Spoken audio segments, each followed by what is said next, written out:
Hello दोस्तों, नमस्कार। आशा करते हैं कि आप सभी लोग अच्छे होंगे और अपनी तैयारी अच्छे तरीके से कर रहे होंगे। सीटेट का एग्ज़ाम 20 अगस्त 2023 को निर्धारित हो चुका है और इसका एडमिट कार्ड 2 दिन पहले आएगा। इस एग्ज़ाम को देखते हुए हमने क्वेश्चन को मैप के माध्यम से समझाने का काम किया है, ताकि एग्ज़ाम हॉल में हमें वो पिक्चर याद रहे, ताकि हम क्वेश्चन को सॉल्व कर पाएँ। क्वेश्चन नंबर फर्स्ट है, कुषाणों ने किन निम्नलिखित शक्तिशाली केंद्रों से शासन किया? ऑप्शन ए पेशावर और Malwa. Option number B Peshawar और मथुरा। ऑप्शन नंबर सी है पेशावर और वाराणसी। ऑप्शन नंबर डी है पेशावर और उज्जैन। इसका सही ऑप्शन है ऑप्शन नंबर बी पेशावर और मथुरा। हम मैप में देखते हैं, पेशावर जो कि पाकिस्तान का एक शहर है और पेशावर से लेकर मथुरा तक इनका विस्तार फैला हुआ था। कुषाण वंश मौर्योत्तरकालीन भारत का पहला ऐसा साम्राज्य था जिसका प्रभाव सुदूर मध्य एशिया, ईरान, अफगानिस्तान एवं पाकिस्तान तक विस्तृत था। चलिए पेशावर से जुड़े अन्य तथ्य के बारे में चर्चा करते हैं। पेशावर जो है पाकिस्तान का एक शहर है। यह खैबर पख्तूनख्वा प्रांत की राजधानी है। पेशावर उल्लेख पुराने पुस्तकों में पुरुषपुर के नाम से मिलता है और पेशावर में जो है पश्तो भाषा बोली जाती है, लेकिन जब उर्दू पाकिस्तान की राष्ट्रीय भाषा है इसलिए उर्दू माना जाता है। मथुरा जो है ऐतिहासिक रूप से कुषाण राजवंश द्वारा राजधानी के रूप में इसे विकसित किया गया था। मथुरा से जुड़े कुछ और तथ्य जान लेते हैं। मथुरा भारतीय संस्कृति एवं सभ्यता का केंद्र रहा। भारतीय धर्म, दर्शन, कला एवं साहित्य के निर्माण तथा विकास में मथुरा का महत्वपूर्ण योगदान रहा। आज भी महाकवि सूरदास, संगीत के आचार्य स्वामी हरिदास, स्वामी दयानंद के गुरु स्वामी बिरजानंद, चैतन्य महाप्रभु आदि से इस नगरी का नाम जुड़ा है। कुषाणों ने पेशावर और मथुरा नामक शक्तिशाली केंद्रों से शासन किया। कुषाण जो है चीन की यूची जात की एक शाखा थे। कुषाण वंश की स्थापना कुजुल कडफिसेस ने किया था। कुषाण शासकों में बीम कडफिसेस ने सर्वप्रथम सोने के सिक्के जारी किए थे। इस वंश का सबसे प्रतापी शासक कनिष्क था।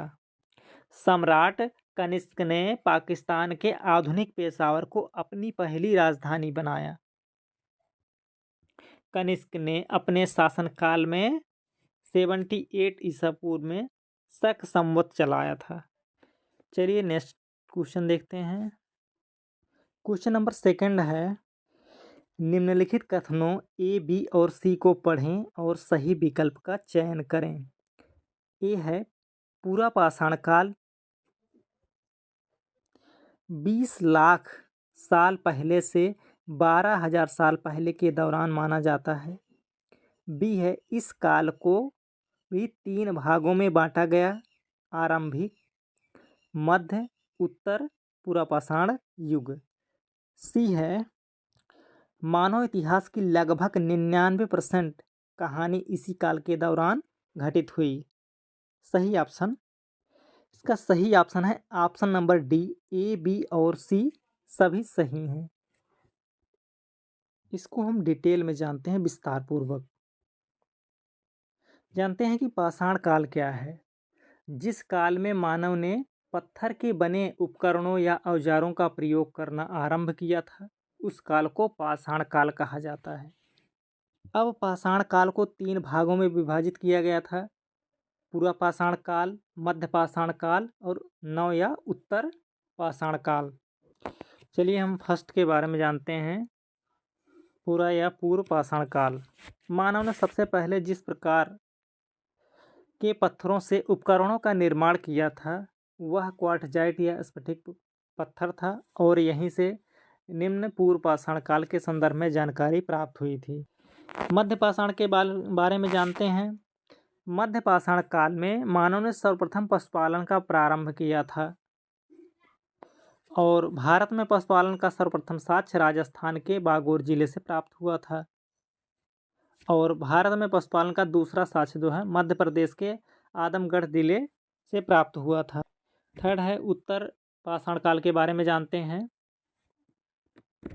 उत्तर पाषाण काल में मानव लकड़ी तथा सरकंदे के बने हुए छोटे छोटे घरों में निवास करने लगा और इस प्रकार मानव की अस्थायी जीवन का आरंभ हुआ।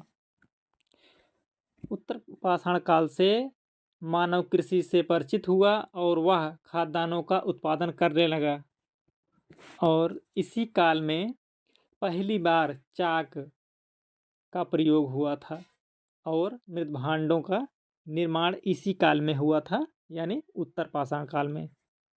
चलिए हम नेक्स्ट क्वेश्चन देखते हैं। क्वेश्चन थर्ड है, निम्नलिखित में से किस स्थान पर अशोक के अभिलेख ग्रीक और अरामाइक भाषाओं में पाया गया? Option A Kandahar, option B Maski, option C Topra, option D Kalsi. इसका सही ऑप्शन है option number A Kandahar. Kandahar नामक स्थान पर अशोक के अभिलेख ग्रीक और अरामाइक भाषाओं में पाया गया है। मास्की, गुर्जरा, नेतुर तथा उडैगोलम अभिलेखों में उसका नाम अशोक मिलता है। अशोक को देवानाम प्रियदर्शी उपाधियों से संबोधित किया जाता है। अशोक के बारे में जान लेते हैं। 273 ईसा पूर्व में बिंदुसार की मृत्यु के बाद अशोक राजा बना, किंतु विधिवत रूप से राज्याभिषेक 4 वर्ष बाद 269 ईसा पूर्व में करवाया था। अशोक के अभिलेखों के बारे में जानते हैं। ये 4 प्रकार के थे। नंबर 1 दीर्घ शिलालेख, नंबर 2 लघु शिलालेख, नंबर 3 स्तंभ शिलालेख, नंबर 4 गुहा लेख। चलिए नेक्स्ट क्वेश्चन देखते हैं। क्वेश्चन नंबर 4 है, निम्नलिखित में से कौन सा कथन सही है? ए महात्मा गांधी और रविंद्रनाथ टैगोर ने औपनिवेशिक शिक्षा का विरोध किया। ऑप्शन नंबर बी है महात्मा गांधी और रविंद्रनाथ टैगोर ने औपनिवेशिक शिक्षा का समर्थन किया। ऑप्शन नंबर सी है महात्मा गांधी ने औपनिवेशिक शिक्षा का विरोध किया किंतु टैगोर ने इसका समर्थन किया। ऑप्शन नंबर डी है टैगोर ने औपनिवेशिक शिक्षा का विरोध किया किंतु महात्मा गांधी ने इसका समर्थन किया। सही ऑप्शन है महात्मा गांधी और रविंद्रनाथ टैगोर ने औपनिवेशिक शिक्षा का विरोध किया। गांधी जी का मानना था कि शिक्षा केवल भारतीय भाषाओं में ही दी जानी चाहिए। उनके मुताबिक अंग्रेजी में दी जा रही शिक्षा भारतीयों को अपाहिज बना देगी। वही रविंद्रनाथ टैगोर का कथन था कि शिक्षा को सृजनात्मकता के साथ प्राकृतिक परिवेश के साथ जोड़ा जाना चाहिए। गांधी जी पश्चिमी सभ्यता और मशीनों और प्रौद्योगिकी की उपासना के कट्टर आलोचक थे। टैगोर आधुनिक पश्चिमी सभ्यता और भारतीय परंपरा के श्रेष्ठ तत्वों का सम्मिश्रण चाहते थे। इसीलिए जो है औपनिवेशिक शिक्षा का दोनों ने विरोध किया। चलिए नेक्स्ट क्वेश्चन देखते हैं। क्वेश्चन नंबर 5, भारत में अंग्रेजों के शासन के दौरान निम्नलिखित में से कौन सा संगठन ने जाति उन्मूलन पर मुख्य ध्यान दिया? ऑप्शन नंबर ए Sanatan Dharma Sabha, option number B Asiatic Society, option number C Bharat Dharma Mahamandal, option number D Satyashodhak Samaj. सही ऑप्शन है ऑप्शन नंबर डी सत्यशोधक समाज। भारत में अंग्रेजों के शासन के दौरान सत्यशोधक समाज नामक संगठन ने जाति उन्मूलन पर मुख्य ध्यान दिया। सत्यशोधक समाज नामक संगठन की स्थापना सन 1873 में ज्योतिबा फूले द्वारा किया गया था।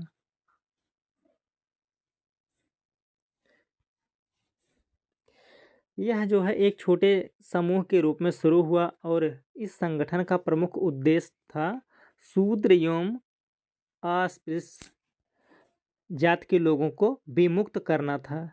इसी समय ज्योतिबा फूले ने 1873 ईस्वी में गुलामगिरी नामक पुस्तक लिखी थी। चलिए नेक्स्ट क्वेश्चन देखते हैं। क्वेश्चन नंबर 6 है, poverty and un British rule in India नामक पुस्तक के लेखक थे। ऑप्शन ए है A.O. Hume, option number B Badruddin Tyabji, option number C Romesh Chandra Dutt, option number D Dadabhai Naoroji. सही ऑप्शन है option number D, Dadabhai Naoroji. जैसा कि हमने दादा भाई नौरोजी का फोटो दिखाया है। Poverty and un British rule in India नामक पुस्तक के लेखक जो है वो दादा भाई नौरोजी थे। इन्हें grand old man of the Indian और भारत के अनौपचारिक राजदूत के रूप में भी जाना जाता है। यह एक भारतीय राजनेता थे, व्यापारी एवं विद्वान लेखक थे। यह 1892 से 1895 के बीच फिन्सबरी सेंट्रल का प्रतिनिधित्व करने वाले ब्रिटिश हाउस ऑफ कॉमन्स में लिबरल पार्टी के सदस्य थे। चलिए नेक्स्ट क्वेश्चन देखते हैं। क्वेश्चन नंबर 7 है, इनमें से किन ग्रहों के चारों ओर छल्ले होते हैं? A Brihaspati, B Shani, C Uranus, D Neptune. सही ऑप्शन है option number first, A B C. तीनों सही हैं, बृहस्पति भी सही है, शनि भी सही है, यूरेनस भी सही है। इन सभी ग्रहों के चारों तरफ जो है छल्ले होते हैं। बृहस्पति जो है यह सौरमंडल का सबसे बड़ा ग्रह है। यह अपने अक्ष पर सबसे तीव्र गति से घूर्णन करता है। बृहस्पति के कुल उपग्रहों की संख्या 95 है। बृहस्पति का उपग्रह गैनीमीड सौरमंडल का सबसे बड़ा उपग्रह है। शनि जो है इस ग्रह के चारों ओर वलय पाए जाते हैं, जिनकी संख्या जो है 7 है। शनि का सबसे जो बड़ा उपग्रह है वो टाइटन है। इसके बाद नंबर आता है अरुण यूरेनस। इस ग्रह की खोज विलियम हर्शल ने की थी। इसके भी चारों ओर वलय पाए जाते हैं यानी छल्ले। यह अपने अक्ष पर पूर्व से पश्चिम की ओर घूमता है, जबकि अन्य ग्रह पश्चिम से पूर्व की ओर घूमते हैं। यह जो है अपनी धुरी पर अधिक झुका हुआ है, इसीलिए इसको लेटा हुआ ग्रह भी बोल सकते हैं। चलिए नेक्स्ट क्वेश्चन देखते हैं। क्वेश्चन नंबर 8 है, भारत के राष्ट्रपति का चुनाव डॉट डॉट के द्वारा होता है? ए मंत्रियों एवं उनके मुखियाओं की परिषद, बी है ऑप्शन नंबर योग्य नागरिकों द्वारा प्रत्यक्ष चुनाव, ऑप्शन नंबर सी है निर्वाचक मंडल द्वारा अप्रत्यक्ष चुनाव, ऑप्शन नंबर डी है पंचों सहित सभी चयनित सदस्यों द्वारा अप्रत्यक्ष चुनाव। इसका सही ऑप्शन है ऑप्शन नंबर सी, निर्वाचक मंडल द्वारा अप्रत्यक्ष चुनाव। भारत के राष्ट्रपति का चुनाव जो है निर्वाचक मंडल द्वारा अप्रत्यक्ष चुनाव के द्वारा होता है। भारतीय राष्ट्रपति का चुनाव एक निर्वाचक मंडल के माध्यम से किया जाता है, जिसमें राज्यसभा, लोकसभा और राज्यों की विधानसभाओं के निर्वाचित सदस्य रहते हैं। चुनाव का आयोजन भारतीय चुनाव आयोग इलेक्शन कमीशन द्वारा किया जाता है। निर्वाचक मंडल संसद के उच्च एवं निम्न सदन यानी राज्यसभा और लोकसभा सांसदों के सभी निर्वाचित सदस्यों एवं राज्यों व केंद्र शासित प्रदेशों जैसे हुआ दिल्ली एवं पांडिचेरी के विधानसभाओं के निर्वाचित सदस्यों से बना होता है। राष्ट्रपति का चुनाव जो है अनुच्छेद नंबर 54 में बताया गया है, और राष्ट्रपति के चुनाव की प्रक्रिया जो है ये अनुच्छेद नंबर 55 में बताया गया है। इस फिगर को तो आप लोग जान ही रहे होंगे। भारत के वर्तमान के जो है राष्ट्रपति श्रीमती द्रौपदी मुर्मू। चलिए नेक्स्ट क्वेश्चन देखते हैं। क्वेश्चन नंबर 9 है, इनमें से क्या दिन एवं रात तथा ऋतुओं में परिवर्तन संभावित करता है? ऑप्शन नंबर ए है क्रमशः पृथ्वी के घूर्णन एवं परिक्रमण, ऑप्शन नंबर बी है क्रमशः पृथ्वी के परिक्रमण एवं घूर्णन, ऑप्शन नंबर सी है सिर्फ पृथ्वी का घूर्णन, ऑप्शन नंबर डी है सिर्फ पृथ्वी का परिक्रमण। सही ऑप्शन है ऑप्शन नंबर ए, क्रमशः पृथ्वी के घूर्णन एवं परिक्रमण के कारण जो है ऋतुओं में परिवर्तन संभावित करता है। पृथ्वी के घूर्णन एवं परिक्रमण दिन एवं रात तथा ऋतुओं में परिवर्तन संभावित करता है। पृथ्वी सौरमंडल का एकमात्र ज्ञात ग्रह है जिस पर जीवन संभव है। जल की उपस्थिति के कारण इसे नीला ग्रह भी कहा जाता है। पृथ्वी का एकमात्र उपग्रह चंद्रमा है। यह अपने अक्ष पर 23.5 अंश पर झुकी हुई है। यह सूर्य के चारों ओर 29.8 किलोमीटर प्रति सेकंड के वेग से चक्कर लगाती है। बीच में सूर्य है और इसके चारों तरफ जो है पृथ्वी चक्कर लगा रही है। पृथ्वी सूर्य के सामने जो भाग पड़ता है वहाँ दिन होता है और पीछे की तरफ रात होता है। चलिए नेक्स्ट क्वेश्चन देखते हैं। क्वेश्चन नंबर 10 है, अंडमान और निकोबार द्वीप समूह में निम्न में से किस प्रकार के वन पाए जाते हैं? ऑप्शन नंबर ए है आर्द्र पर्णपाती वन। ऑप्शन नंबर बी शुष्क पर्णपाती वन। ऑप्शन नंबर सी है शीतोष्ण वन। ऑप्शन नंबर डी है उपयुक्त विकल्प का चयन करें। जैसा कि हमने यहाँ फिगर में दिखा दिया है, इससे आप लोग समझ गए होंगे कि किस प्रकार का पर्णपाती वन पाया जाता है अंडमान और निकोबार द्वीप समूह में।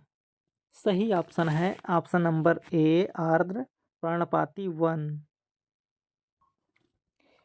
अंडमान और निकोबार द्वीप समूहों में आर्द्र पर्णपाती वन पाए जाते हैं। यह भारत का एक ऐसा केंद्र शासित प्रदेश है जहाँ इसका दृश्य मनमोहक होता है। यह जो है बंगाल की खाड़ी, जैसा कि चित्र में यहाँ दिखाया गया है, बंगाल की खाड़ी के दक्षिण में हिंद महासागर में स्थित है। यह जो है कई छोटे बड़े द्वीपों से मिलकर बना है और इसकी राजधानी जो है पोर्ट ब्लेयर है।